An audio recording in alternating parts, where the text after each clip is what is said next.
Well, anyway, welcome to the Strength Club weekly Q&A with I'm Mick, developer of the Starting Strength app and Strength Club, and alongside me we've got Starting Strength coach Alex Koesarie. Hello. And Wichita Falls Athletic Club staff coach Rusty. Mm-hmm. Hey. Welcome, fellas. How are we all going? Good. Doing good. Doing I want to good. do some actual coaching again instead of just online coaching. See Rusty's shirt. Reminds me of the days of freedom. Yeah, right. What's the alternative to actual coaching? Online fake imaginary coaching. Reddit form checks. Yeah, where everything is via RPE. Everything.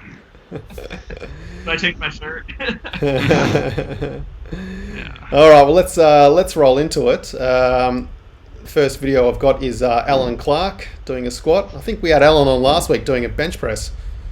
I remember that standard bar setup that he's got there. All right. Alex, you want to take this one first? Absolutely not, Rusty. You're preparing for your exam. So if someone comes to the platform with a threaded bar, what do you do? I commend lifting in general. No, that's all they got. If he brings his bar from home, his threaded bar. Let's see. So the first thing I'm noticing with this is he's what I call it staging the hips, where before he squats, he's shifting his hips back. I see this a lot with my kids. My kids love doing this for some reason, and I think it has something to do with them having the cue of push your hips back. So the first thing they do is they'll flex their lower lumbar out and push their butt out before they even start the squat. First thing I would tell him is just stand up straight, squeeze your abs, and point your chest down. Don't stage your hips. The descent isn't too bad, but as he's coming up, he's driving his chest up and not standing up. So he needs to initiate by push his hips up first and stand up all the way. Him staying bent over like that is going to start weighing on his back whenever he starts getting in heavier weights. So the bar position is obviously high. We like to see that lower, right, to use the anatomical term, below the spine and the scapula, right on the meat of the deltoid. Again, he might have a flexibility issue. I have a couple clients that have flexibility issues, so they can't get that bar lower. So he needs to just gradually work on that. But those are the big glaring things that I'm seeing. The first thing I would fix definitely is staging the hips. Just stand tall, squeeze your abs, and bend over. Don't stage your hips before you start the squat. Mm-hmm. So when you say stage your hips, does that mean sort of is he sitting back too much or? No. So right before he starts the squat, he's standing tall, and if you watch his hips, he'll push his butt out. And I think he's kind of misinterpreting whenever we tell people to lock their low back. He's pushing his butt out and over flexing his low back, and that's going to cause problems later on, especially when that bar gets heavy. So all he needs. A lot of people.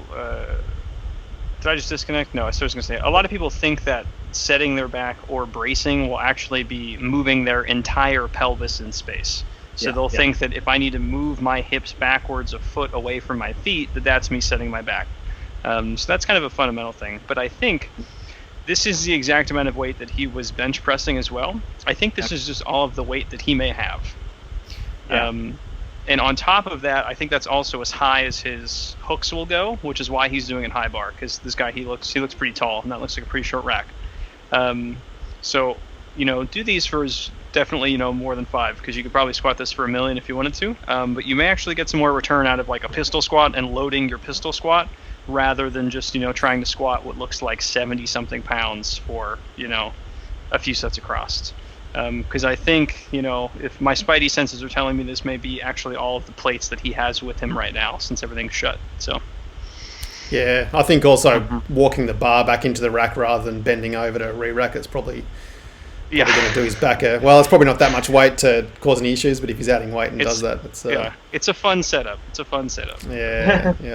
Well, if that's all you have, that's all you have. You So I commend him for still training. Everybody doesn't have the ideal setup. Yeah. All right. Okay, let's move on to the next one. We've got Benoit, I think it's pronounced, Benoit, doing a deadlift. Mm-hmm.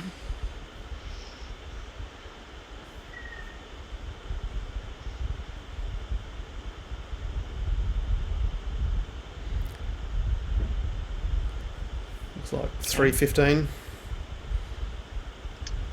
Maybe. Those are 25s. Yeah, I think you're right. Yeah, the 35s. I think. Yeah.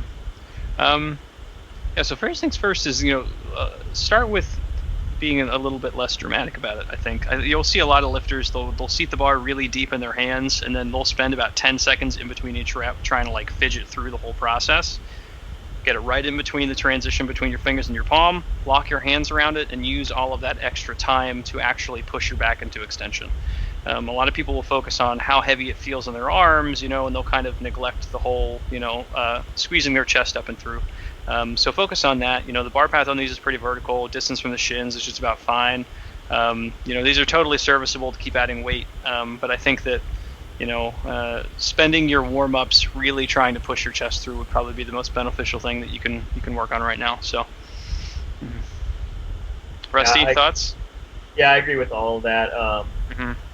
Again, this is I keep going back to my kids because I see these kind of habits with my kids a lot, where they think about things too much and they just sit there wasting a lot of time between reps. And to be honest, when you're in that position, you're going to start getting tired if you're moving weight or not.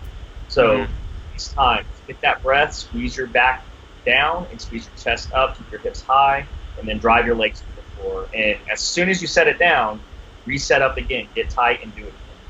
Yeah, the more mechanical and kind of the more robotic and efficient you can make the lift, the more pleasant of a time you're going to have. That's once you're a mature lifter, you can kind of put like some flair onto your setup if you find something mentally helps you specifically, but like if you're still in your first few years of your lifting career, you just want to try and be like the happiest robot that you can be, think you're invincible, and just keep adding weight to the bar. So yeah, I tell my kids all the time, you want to make this as like a robot. You want every rep to be exactly 100% reproduced. Okay, good one, Benoit. Hopefully that's how you pronounce that. We've got our first power clean. That's Conrad. Starting strengths history. Yeah. What actually are those things? Are they? Those are car stands. Yeah, those are car jacks.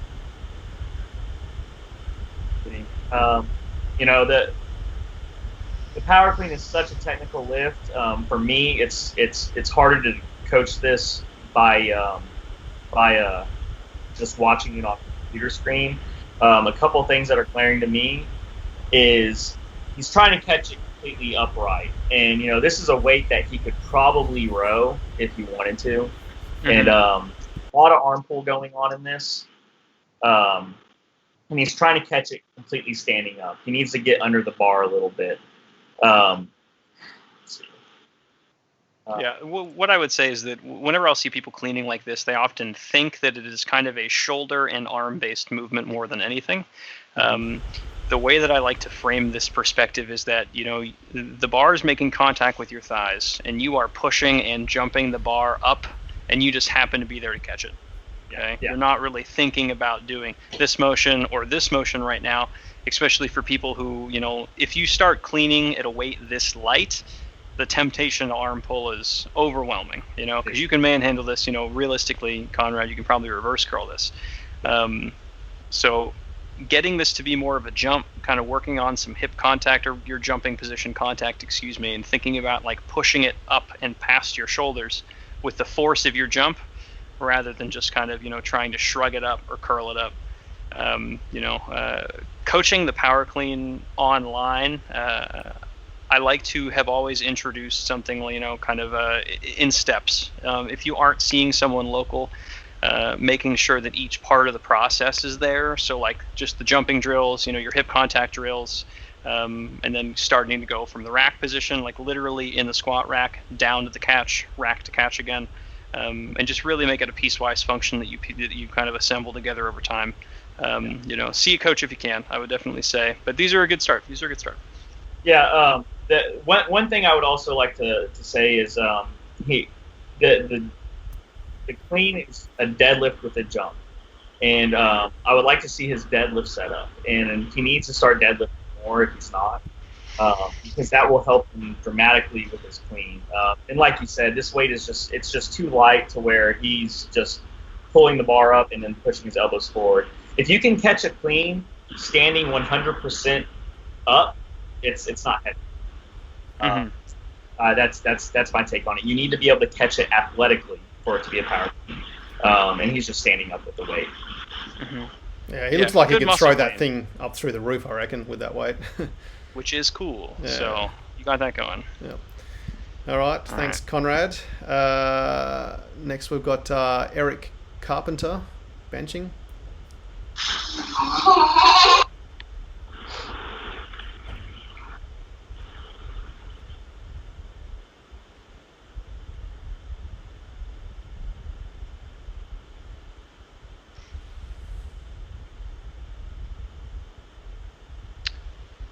I like these. This is a bench press. You're killing it. Yeah. I love it. Yeah, I'm watching this. I'm not really seeing anything that I would really peek him on. Maybe squeezing the bar tighter because he's got that one thumb kind of hanging out. But it looks like he's squeezing on the other hand, so that might be an injury. I don't know. Leg symmetry, yeah. Yeah, but if you can, squeeze the bar as tight as you can with that other hand. That'll help things a little bit more and keep it a little bit safer on you. But other than that, man, that's a good strong bench. Yeah, heave off the chest is good. Bar path is good. If you want to min max, maybe work on your arch a little bit more. But otherwise, just keep adding weight to the bar. Yeah, and I like his elbows. His elbows are staying ahead of the bar a little bit in the bottom, and then he's driving with his elbows. So yeah, that's a good looking lift. Yep. Rusty, how do you go about starting to teach an active heave during a leg drive for someone as opposed to just kind of a static support? What are your steps to go through that? Well, when you say heave, what do you mean? Of kind of a launch off the chest, leg drive and shifting the entire torso during that motion rather than just kind of the static support. Honestly, I don't teach that. I teach just get a good arch and all the movement should be in your arms. Do you like it? Do you personally have? No, I don't. It's fun. No, I don't teach that at all. Okay. And, I teach a lot of adults, but I have a big group of kids that come in at it. And when I see a lot of movement, a lot of wiggling in their bodies, if I were to tell them, okay, this is what you need to do with your body while you're benching, you need to, do something else with your hips other than keep them glued on the bench. That creates a whole lot of problems and a whole lot of bad habits. Yeah. So as far as having, teaching a heave or anything, no, I think the bench press should just stay an arm movement. Your feet should be supporting your lower body in a static position, and you should be solid underneath that bar so you can transmit as much energy from your hands into that bar.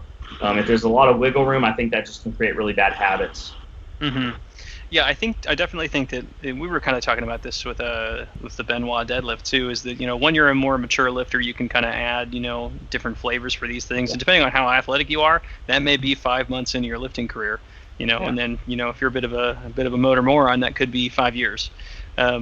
So, you seem like a pretty, proficient, well-to-do bench presser, Eric, so maybe experimenting with some paused benches and kind of learning to throw off the chest a little bit more would definitely help you squeeze some more pounds out of it.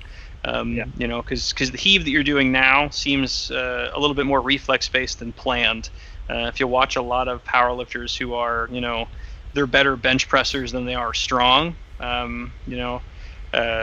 the timing and the amount of movement that they can create while still, keeping their feet on the ground, keeping their butt on the bench, it's pretty cool. So you may have fun with it, you may not, but it's definitely something to look into. So, what do you mean by heave? Are you talking about the movement from when the bar is touching the chest? Yeah. So essentially, the bottom, especially you'll see this in powerlifting because the bar has to pause on the chest, motion has to cease. So how I have 3 points of contact with the bar rather than 2. So all the other times you have your hands and you're introducing a third point of contact. So if you can figure out how to push through that point of contact, awesome, you can now move a little bit more weight up there. You're also changing the location and the angle of the shoulder a little bit. So you'll see a lot of them, they'll pick their head up, they'll rock their entire torso down, and then as they explode with their legs at the same time, they'll rotate their rib cage up, and then that point of contact on the bar will actually help shoot it backwards towards the rack, which tends to be like, if you can get it a few inches off the chest, you maybe should be able to get a little bit heavier than you normally would. So that sort of heave, it's very fun. It's not something that I like to do all the time or have anybody like to do all the time. You know, it's not a parlor trick either. It's definitely a legitimate style of benching heavy weights, but it's a cool thing to kind of learn once you can really kind of control the bar in space. You know, but in terms of like when to introduce that, you know, it really depends. Really depends on kind of athleticism. I'll have some people who I'll teach it to pretty early on for the sake of them having fun with it. Other people, you know, they may never touch it. So. Got it. Thanks, guys. I got a cat. So cat issues. Cat needs to move. Yeah. Rusty looking very jacked. Oh, thank you. I was pretty sick at the beginning of the year. Lost about 15 pounds, but I gained it all back, so we're good. Okay. Yeah, there we go. You got a quad pump just for that moment right there. You're on the leg extension machine for 10 minutes before you started this. Yeah. All right, so we're looking at Graham R. I think we've had Graham on a couple of times now. He's doing his squat. Let's see.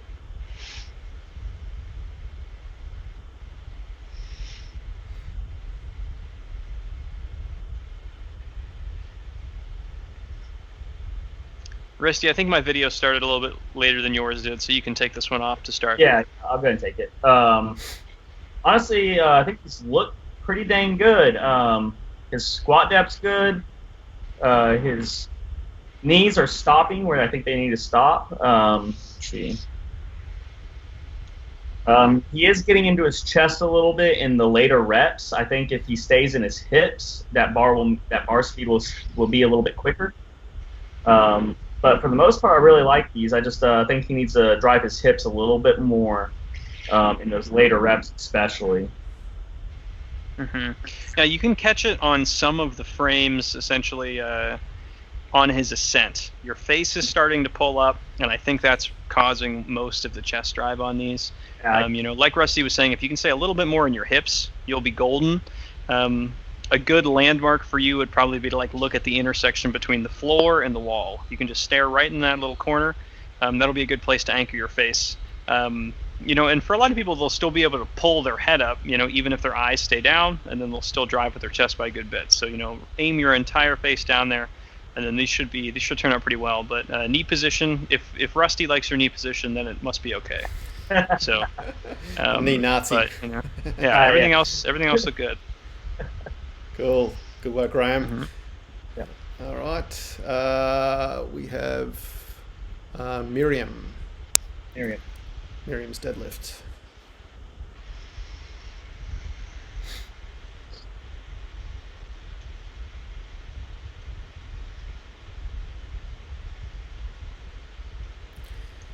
I don't think she's read the 5-step deadlift setup. It's probably a good place to start with this one. Yeah, there's a lot to unpack on this one. Oh, and she drops the bars. It's lucky she's not. Taking Sorry, what's that? Rusty, this is a good example of someone you get on the platform, man. Yeah, exactly. This is all you, buddy. Okay, cool. Yeah, so no, kidding aside, but I'll start. So there's definitely a lot of positive notes here. So so we've determined that you can keep your back into an extension, and you can also manhandle whatever weight this is around. So that's really cool. This means that you can actually deadlift significantly more than this, which is even cooler than that. So the first thing, YouTube, starting strength, deadlift, 5-step, any number of those keywords, you'll find a good video for you to go through the 5 steps. So yeah, we actually made a really good video that's very high quality, breaking the deadlift down in the littlest minutia. Is that the one when he was in Colorado? Rip was in Colorado? No. Bree's in it. It's a very high polished video that we did. And Rip does a voiceover and Bree's demonstrating everything. Okay. I think it went up about 5 weeks ago, somewhere around there. But I think she would benefit a lot from watching that video alone. Yeah, I think the it's new series that you guys are doing is just great. They are. I think that video is only 3 or 4 minutes long. I think, isn't it? It's yeah, it's about 4 or 5 minutes. Yeah. Yeah, I think we'll link to it in the comments here if anyone's looking for it. Yeah, but the short notes are going to be you're going to have to pull your stance in a little bit so your arms can be vertical when we're looking at them from the front. So realistically, probably 2 to 3 inches. 3 inches about the length of a credit card. So think a credit card or a little bit less than that. And then we're going to touch the ground in between each rep and reset fully for a while. And just watch that video, and then most of your problems should be solved. You'll see certain people who are kind of off on the deadlift, and you'll be able to tell that they won't be able to get proper back extension or something like this. But if you're coming into it, knowing how to extend your back, knowing how to kind of control the motion on the eccentric, just following the instructions in that video should have you with a basically like an A+ deadlift in a week or two of self-teaching. So. Yep, I mean her back position's fantastic all the way through it. Even sort of, she never loses extension at all. What are your thoughts about using gloves? If it's cold, Here's the thing in the athletic club, you're not going to be seen with gloves on. Maybe there's 1 or 2 people, but then again, females are different. Sometimes they don't want calluses, and I get it. Though I'm gonna talk shit if you're lifting on my platform with gloves, but it's your life, It's your life. Yeah. Who knows? She could be in the basement in Alaska right now. We have no idea. It looks cold wherever she's at. I don't know if it is, but it looks cold. I've had to work out in cold garages before, and I've worn gloves. It's okay. They'll be like the thick winter kind, but it's whatever. I mean, is the reason for not wearing gloves just because it makes everything a bit thicker and harder to hold, or? No, it actually probably help her hold on the bar a little bit better, especially if she doesn't have access to chalk. Yeah, you're adding another layer of kind of looser skin that can move, so that's interesting. It's kind of like squatting. We accept squatting with a t-shirt because we don't want to rip our skin up, but like no one wants to squat in 2 to 3 t-shirts because the bar will move around too much. Think similar thoughts with gloves. It's not the end of the world if you train with them, but so either way. If you're not wearing gloves and you don't have access to chalk, just hook grip and you'll be all right. Well, I think if she's worried about calluses, I don't think she's going to be doing hook grip anytime soon. Yeah. Okay, thanks, Miriam. Paul Young squat. Yes.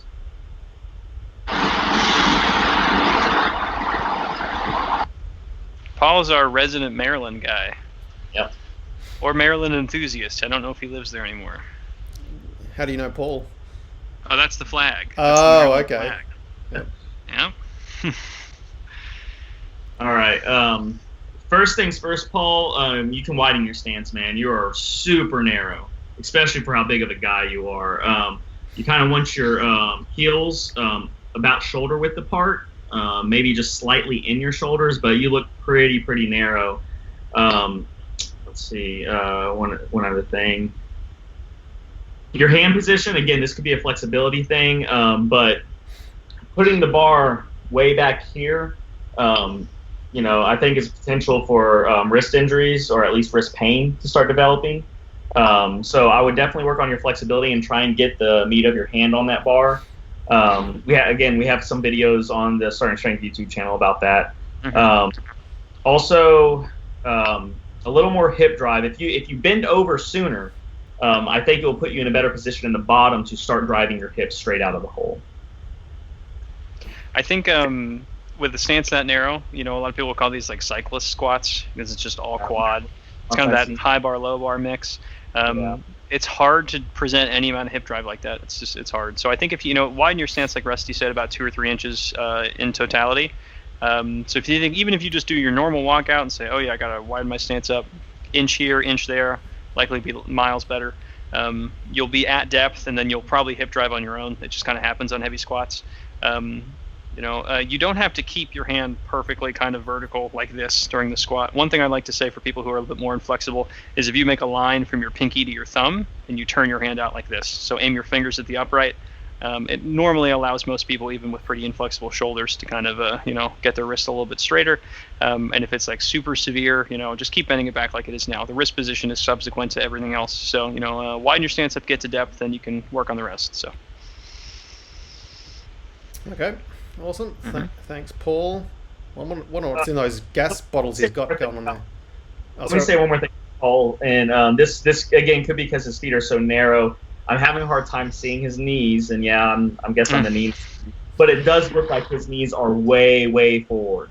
Again, I think if he widens his stance, he can get his hips back a little bit more and stop his knees where they need to stop. But his knees are really, really far forward. Mm-hmm. Yeah. Okay. Richard, 110 kilogram squat.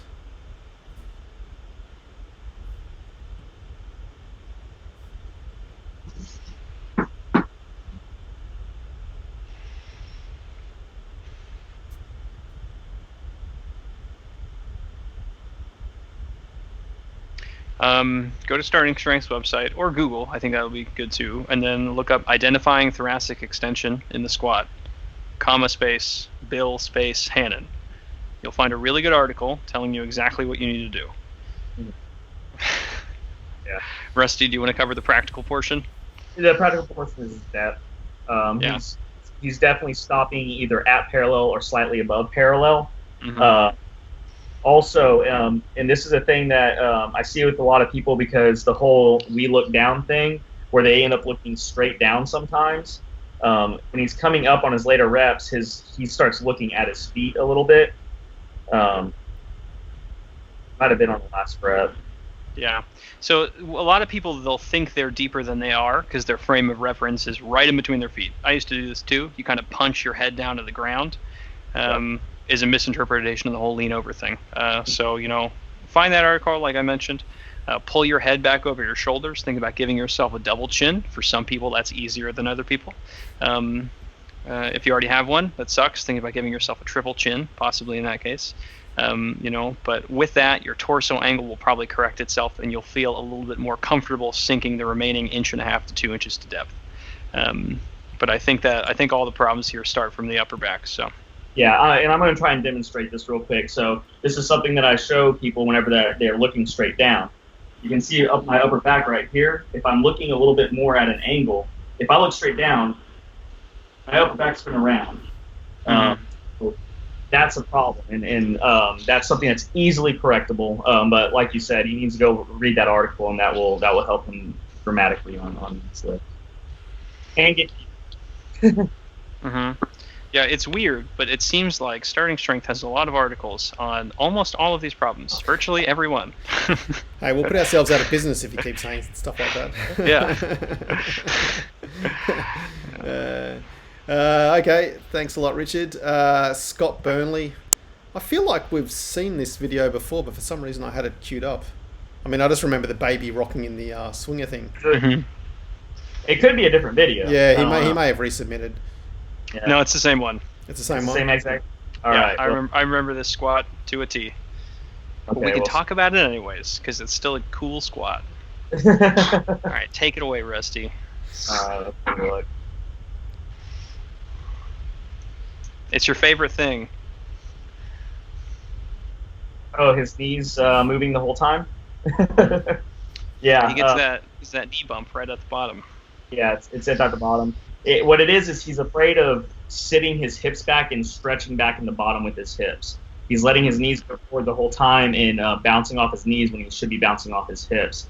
If he keeps his hips back and uses his hips, he'll use better leverage and that bar speed will go up. But yeah, I don't like seeing the knees moving the whole time. I try and I coach that out of pretty much all my clients. I want the knees to stop so they can stay in their hips and use those big muscles in their hips rather than the muscles and the ligaments in their knees. Mm-hmm.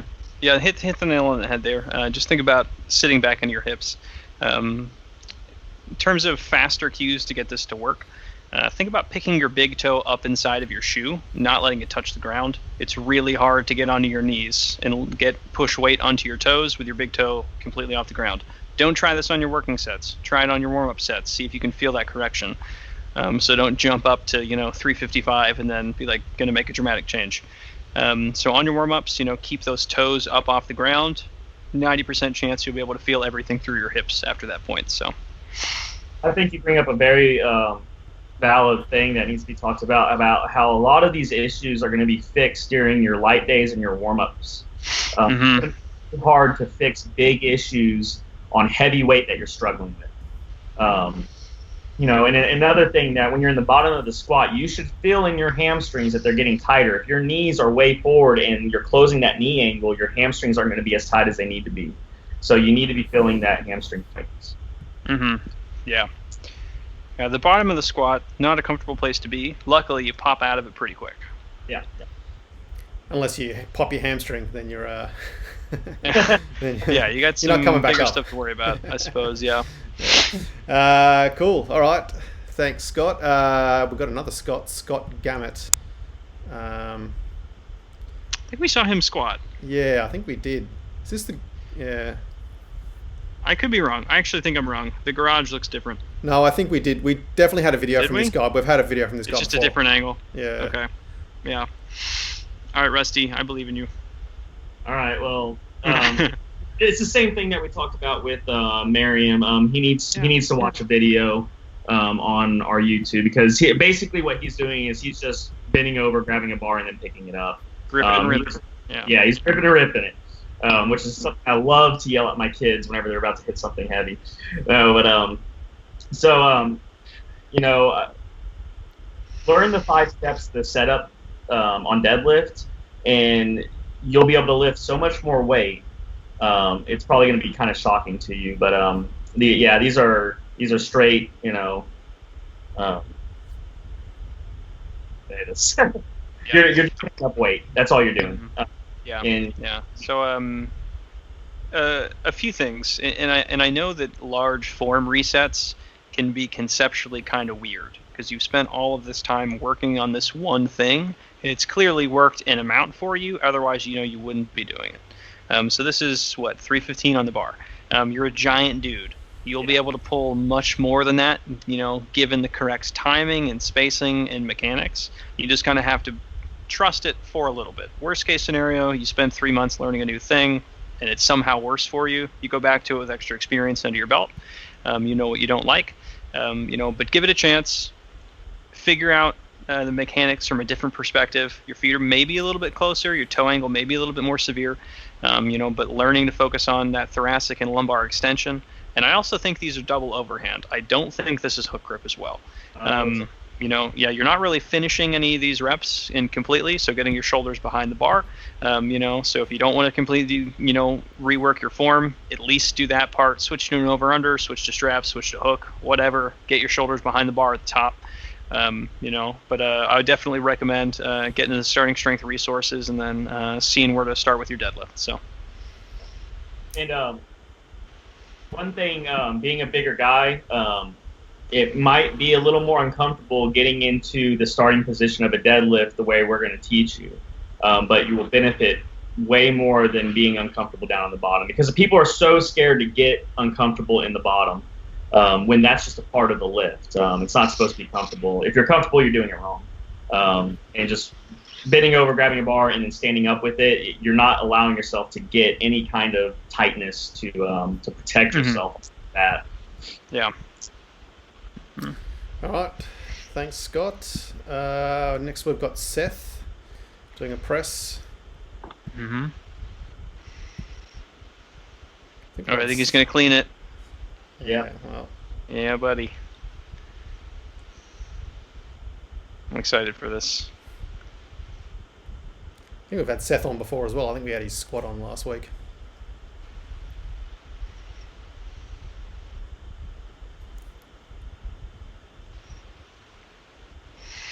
Jeez, he spends a lot of time in that bottom position. There we go. Yeah. All right. Yeah, he's worked himself out already. All right, we're in the press. Video starts at 45. Yeah, edit your videos for us, Seth. You're a young fella. You should know how to do all that sort of stuff. Mm-hmm. This video would be too long for TikTok, wouldn't it? 100%. I don't have it, but I believe it. Probably. Mm-hmm. This looks to be what, 105, 100 pounds? If those are 25s on the side or those 10s, I can't tell. This might be 95 pounds. That's 95. Okay, gotcha. That's what it looks like. Looks like 95. All right. Yeah, it's pretty pixely for me. We won't get into the clean because that'll take a while. Yeah. Move your grip in just a tad, about like half a finger's width on each side.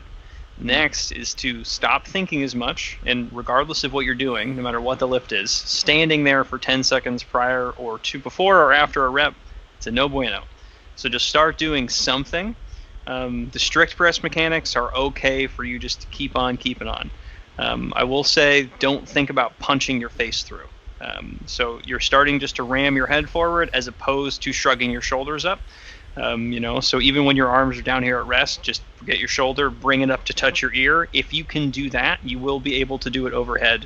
Most people can do that. So figure out how to shrug over your head with just the empty bar or just a broomstick or something like that, and then start tying that into the end of your press rather than moving your head. Move that grip in a little bit, be more confident, take less time in between your reps. I concur. Yeah, all those things are very, very solid. I think his bar path is good. So that's one good thing that you're doing, man. It's a good straight bar path. And take it from me, do not push your head through because you will hurt yourself. I tore a muscle between my shoulder blades doing that crap. Oh, cool. It was. In this day, when I press heavy, I can still feel that, and sometimes it will knot up. So, stand up tall. Try and get tall. What I tell my kids is get tall like Superman about to fly. You want to have a very, tall head. And I use the same cue, touch your shoulders to your ears with my kids, and it's a strict press, so don't sit there and just think about it. I mean, if I hold a 45-pound bar for 10 seconds, I'm like, man, I really want to put this down. That's whenever the weight starts getting heavier. One thing I like, and this doesn't work for everybody, if they're doing strict pressing, is I like to get my breath up at the top. So I'll breathe up top, get my breath in, squeeze, get it down, and then drive back up as soon as I touch. And then release my air, get another one in, boom, straight up. No pausing in the bottom if you're doing a strict press. Yeah, I was going to ask about that. What do you guys, how strict are you on actually coming to a dead stop at the bottom? It depends. I do, yeah. Go ahead. Yeah. So again, it kind of really depends. If you're working with a novice lifter, it's going to be case by case on what they need at that given time, because different personalities will take an excuse to rest at the top, meaning they're going to stay there for 10 seconds because they're afraid of the next rep. Other people, if they can't control the eccentric as much, they're going to bounce out of the bottom and blast it forward. So it's lift by lift. Me personally, I do a lot of strict press, and I like doing the strict press a ton, and I breathe at the top for almost every rep. So yeah, that does rely on the ability to have your shoulders feel stacked in position where, your elbows are locked, your shoulders are extended, and you can feel safe there. You'll run into a lot of people who can't even get their elbow up, all the way or entirely, or it just feels off balance for them, and then resting at the top is a big chore. So I completely agree. I have some clients, and I try teaching that right off the bat if I'm doing strict press with them. Get your breath at top, and they just don't feel stable. I'm like, all right, then don't. We're gonna breathe at the bottom. Yep. Me personally, in my training on my volume days, I do strict press, and again, it's take a big breath, bring it down, straight back up, big breath, and again, on my heavy days where I do my heavy singles, I'm doing the way we teach it. I'm doing hips, I'm doing the bounce, and I'm driving that bar up, getting it back down, and repeating the process. So it really depends. Okay. Good stuff, Seth. Keep at it, man. We've got Stjepan. I think it's a Stjepan V Squat. And he said he doesn't have a lot of room in his garage for his squat stand, so he has to walk them forwards. He's brave doing that next to his car. Yeah. Yeah. I did have an email, because I think Stjepan sent his email in about a week or two ago, and we actually did have a chat about it via email, and he's gonna move the squat stands out so he doesn't have to walk the bar backwards when he's finished. Mm-hmm. Yeah, and I can't figure out what car that is just based off of that. It looks cool, whatever it If you is. guys have any ideas? Yeah. Looks very sporty. Yeah. So let us know that. I reckon it's right off. Yeah, sorry, go ahead. Right off the bat, your stance is super, super wide. Probably watch some Westside Barbell videos. That squat stance is high. You're not in full extension before you squat. You're not standing tall. Your legs are already bent. It looks to be that you're staging your hips a little bit, where you are. Where you're already starting bent over, and then you do the squat and you don't stand up fully. You keep your bent over, and then you rotate your hips out by squeezing your low back. Again, that will work for so long before it starts wearing on your low back. So bring your stance in, heels about right inside your shoulders. Stand up tall with the bar, legs full extension, torso in full extension. Big breath, squeeze your abs, and then bend over. Don't push your hips back and then decide to bend over. But Andy needs to start looking down. He's looking straight up, so that will also help. And as Rip said, there is no possible way to rack and unrack a bar by backing up into it. So you need to turn around, man.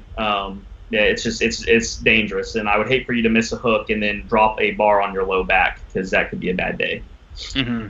Yeah, so the accident potential on the forward versus backwards fall like that or re-rack, you definitely want to be falling forward into something. So the first point is that I think it's a Mazda MX-5. Like I was going to say that too. Or it's a Miata. It's a Miata with a custom hardtop. And if it's a Miata, it would have to be one of the older ones, because the newer ones have a little bit more of a beveling before they get to the incline for the front windshield. So let us know. That's very important for this. But yeah, salute to Mick for having the first call.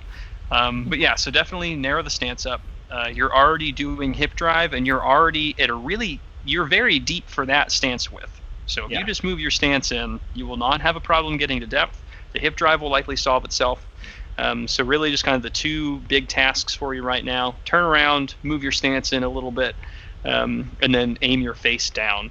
If you need to put something on the ground, like if I'm coaching someone, they don't have anything, I'll throw my keys there, my wallet there, put a plate on the ground, clip, anything like that.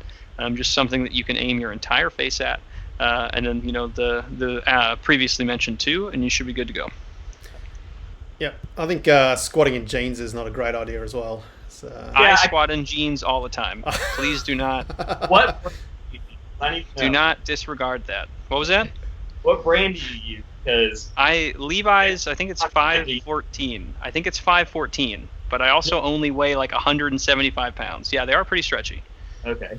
Yeah. So I wear a 32, and my waist is like 29 inches. So I have the waist space, but just massive quads. Are they cutoffs, or are they? Quads. No, unfortunately, I don't wear too many shorts in my life. Some I'll train in jeans and sweaters, but really not too many shorts. Yeah, I mean, so lifting you don't really sweat very much, so you just kind of you can do it whenever. No, it's mostly acceptable. I lift naked. That's just me. Yeah. Mm-hmm. Yeah, you got to be able to squat. Be ready whenever. It's a whole functional fitness thing. I'll wear my skis every now and then when I squat, and one of our regulars, Montfort, said, "Rusty, you gotta stop wearing those. I see your inner thigh, and it's making me uncomfortable." Yeah. Sounds like it's his problem. That's his problem, man. That's his problem. Yeah, he needs to move his eyes up. I feel like you're getting a fake stretch bounce at the bottom using jeans. I could be, but I also go way too deep because I'm just a bad person. Oh no. Yeah, so my butt's half an inch off the ground, just because it's emotionally easier for me to go all the way down to the bottom.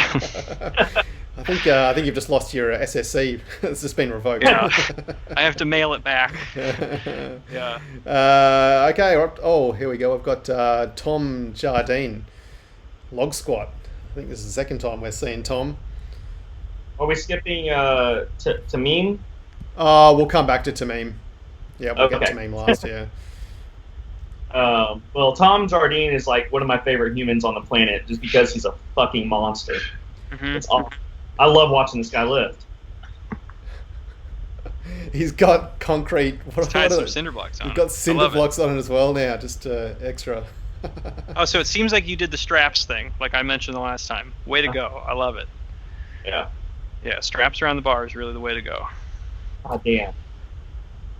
Like, I can't tell you guys how pumped I get watching this stuff. It makes me want to go get some logs.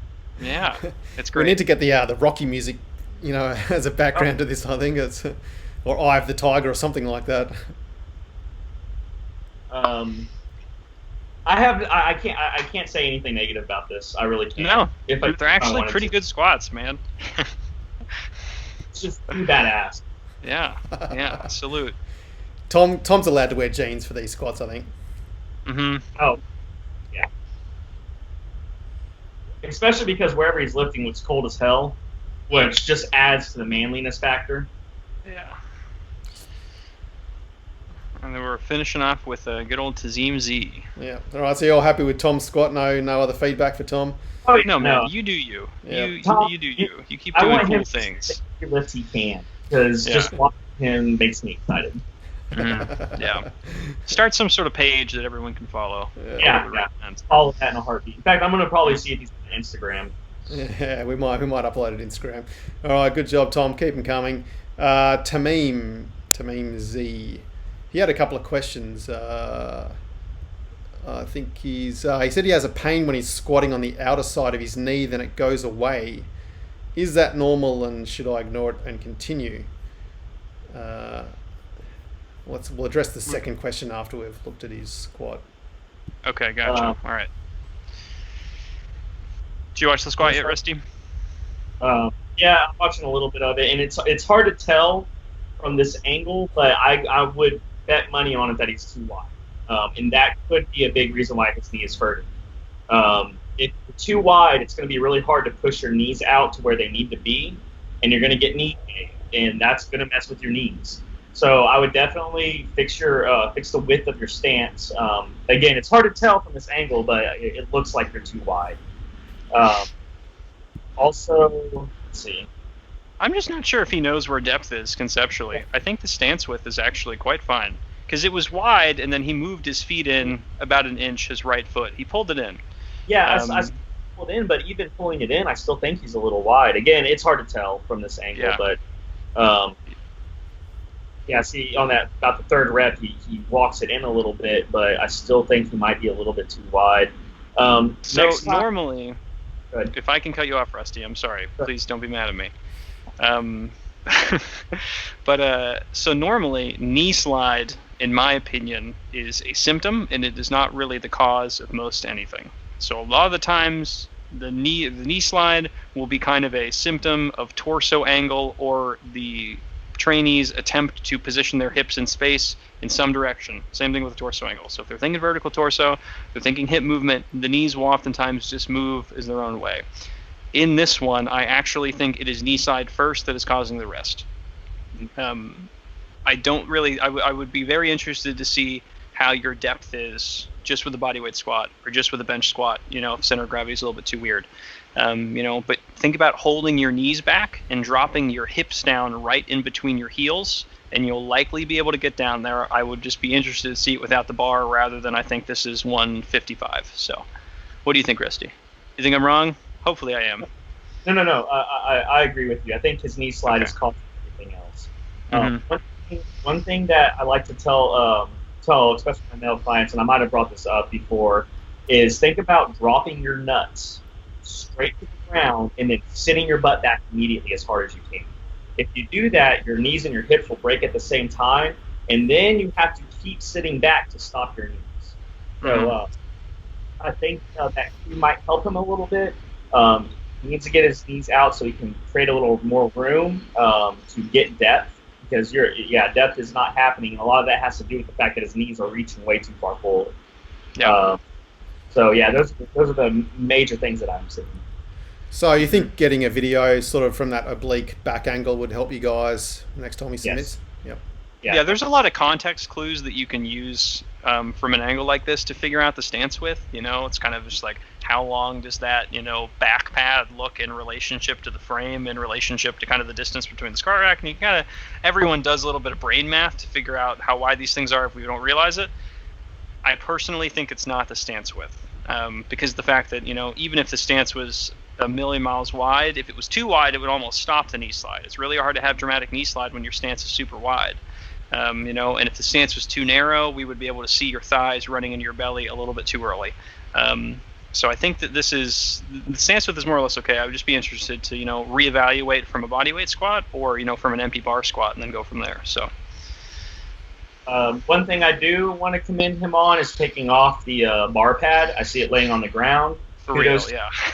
Kudos to you. Yeah. All right. Thanks, Tameem. So Tameem had another question as well, one that's been already answered on the website. We can probably refer him to that. But he wants to know, what is the age for kids to start lifting? Did we actually, before that, did we answer the knee pain question? No. Negative. I don't think we did. No.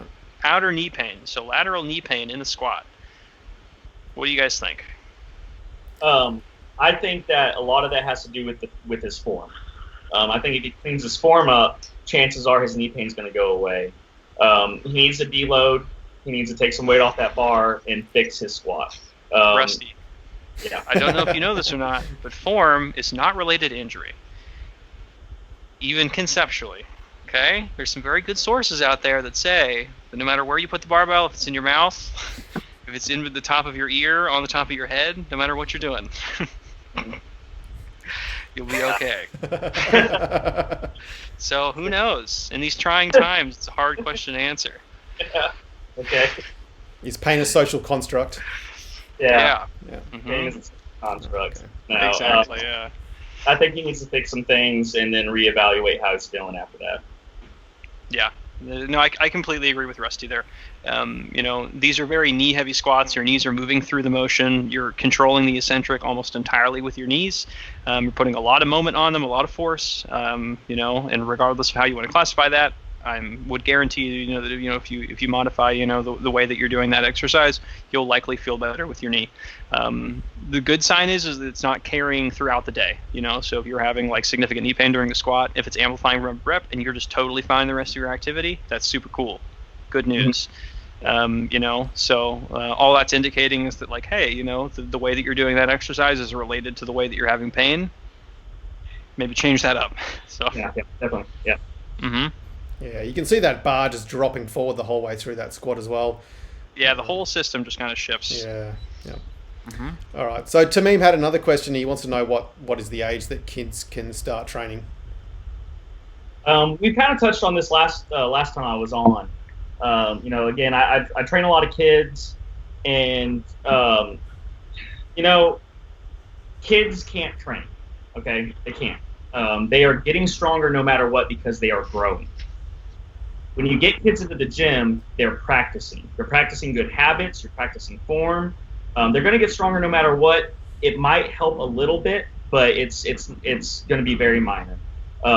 I've trained kids as young as 8, maybe 7, and I train all the way up. And the question I always ask the parents, and I will have the kid right there with them when I ask this question: do you want to do this? I ask the child that. And if their answer isn't an enthusiastic, yes, I want to do this, then I'm not going to train them, because I'm not going to be a babysitter. I'm going to teach them a skill that hopefully they will enjoy and carry on. And if I ever see at any point that they just don't want to do this anymore, I will stop training them. I don't need the money that bad. And if you force children to train and they don't want to, when they get to the point where they can decide if they want to train, they're not going to do it because they will have officially hated that movement, that activity. But I think as long as the child wants to do it, let them do it. They're not going to hurt themselves. It's not going to stunt their growth. That's complete garbage. I started training kids that I was a good head taller than them, and then now they tower over me. And I'm not a tall guy, but they're 15 years old and they tower over me. So it does not stunt growth. So I think the main question is, does the child want to do this? You know, I'll train a little kid. I don't care as long as he wants to do it. So I don't. What do you think, Alex? I think that was an amazing answer, and I think you should listen to Rusty very specifically on this. If you are hyper concerned about your child's long-term athletic development, teaching them skills, but more importantly, how to learn skills, is really the best investment that you can make. Ping pong, badminton, checkers, whatever, teach them how to learn things and kind of adapt to changing environments and changing skill suites, and that's going to be the biggest return for you.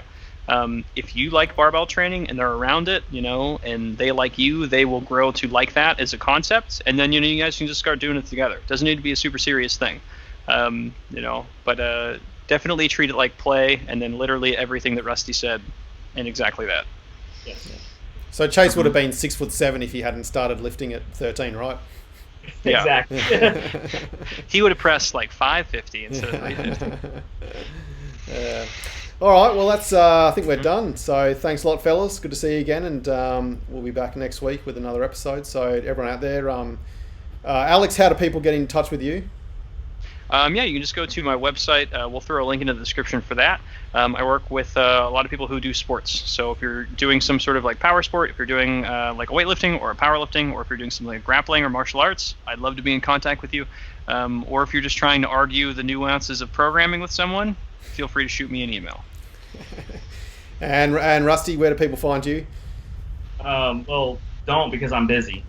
No, I mean, I have Instagram, Rust something or other. I can't remember what it is. We'll link to it. I have to Google it every time I put it in the show notes because I can never remember what it is. Yeah, it took me like 5 minutes to find it the other day. I was trying to find it. It took me. You are becoming like Rip. You just don't want to be found and it's rubbing off. If someone legitimately wants my help with something, which there's a million other people that are way more qualified and way better than me. But if you really want to get in contact with me, my Instagram is probably going to be the best way to do it. It's Rust _ I think strength training. So you type that in, you'll find it. Cool. All right. Thanks a lot, guys. We'll catch you next week.